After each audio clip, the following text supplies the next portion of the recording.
पुण्यामध्ये माझी लाडकी बहीण योजनेचा आज राज्यस्तरीय शुभारंभ। उद्घाटनापूर्वीच 96,30,000 महिलांच्या खात्यात पैसे जमा।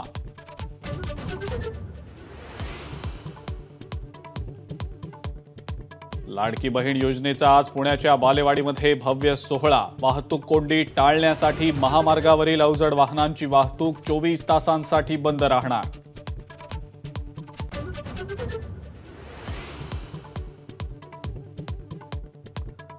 महाविकास आघाडीचं सरकार आल्यावर लाडकी बहीण योजनेचा मोबदला 1500 वरून 3000 रुपये करू।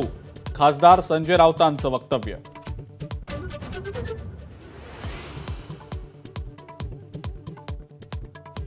लाडकी बहीण योजनेच्या उद्घाटनाला न येणाऱ्या महिलांचे अर्ज रद्द करूनच दाखवा। खासदार सुप्रिया सुळेंचं सरकारला आव्हान।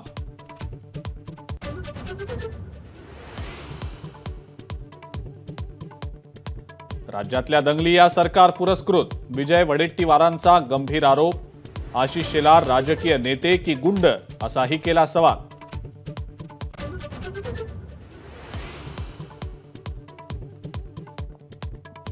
सांगलीचे आयुक्त शुभम गुप्तांचा कोट्यवधींचा भ्रष्टाचार उघड।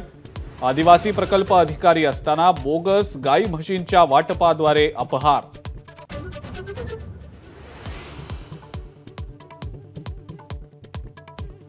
महाविकास आघाडीवर नाराज असलेल्या कपिल पाटलांनी राज ठाकरेंची घेतली भेट। बाहेर आल्यावर म्हणाले, महाराष्ट्रातला सलोखा टिकवण्यासाठी राज ठाकरेंना भेटलो।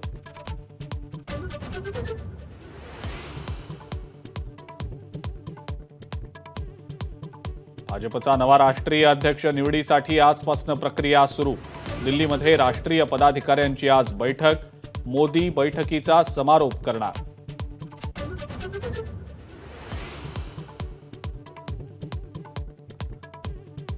राहुल गांधी काँग्रेसच्या मुंबईतल्या सभेला येणार नाहीत। प्रदेशाध्यक्ष नाना पटोलेंची माहिती। तर 20 तारखेची सभा सुद्धा बीकेसी ऐवजी षण्मुखानंद हॉलमध्ये।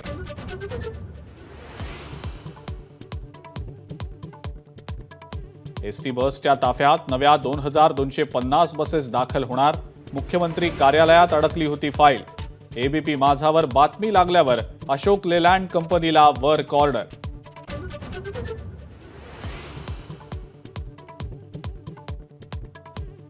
कर्नाटकचे मुख्यमंत्री सिद्धरामय्या गोत्यात। म्हैसूर शहर विकास प्राधिकरणातल्या घोटाळ्याप्रकरणी खटला चालवण्यास राज्यपालांची मंजुरी।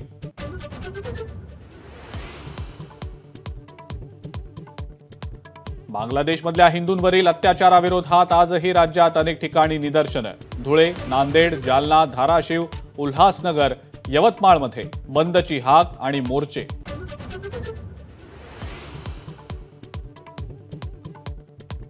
हिंसाचारानंतर नाशिक शहरामध्ये आज तणावपूर्ण शांतता। 6 गुन्हे दाखल, 12 ते 15 जण अटकेत। पालकमंत्री दादा भुसेंनी बोलावली तातडीची बैठक।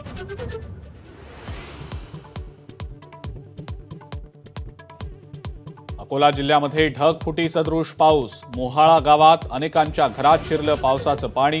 रात्री 2ला सुरू झालेला पाऊस सकाळी 8 पर्यंत होता सुरू।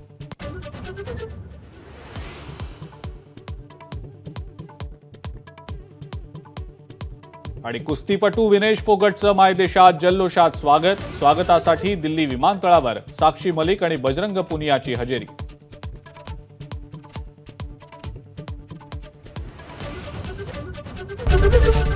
एबीपी माझा, उघडा डोळे बघा नीट।